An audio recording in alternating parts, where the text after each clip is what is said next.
ధృతిస్తంభాధారాం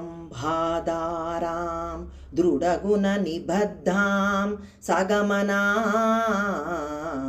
విచిత్రాం పద్మాఢ్యాం ప్రతిదివస సన్మార్గఘటితాం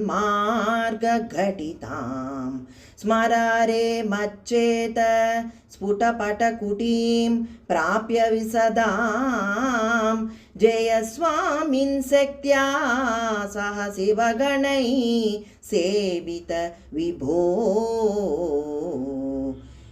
ఈ శ్లోకం యొక్క భావం: ఓ సాంబ సదాశివ, ఇప్పుడు నా మనస్సు ఒక చక్కని కుటీరం వల్లే తయారైనది. ఈ కుటీరానికి ధైర్యమే స్తంభాలుగా ఉన్నాయి. దృఢమైన గుణత్రయమనే తాళతో చక్కగా బంధించబడినది. ప్రతిరోజు బ్రహ్మ విచారం చెయ్యడానికి అవసరమైన సన్మార్గాన్ని అనుసరిస్తోంది. దీనిలోకి నువ్వు ఉమాదేవితోనూ ప్రమదగణములతోనూ కలిసి వచ్చి చక్కగా నా మనస్సనే కుటీరంలో నివసించవయ్యా.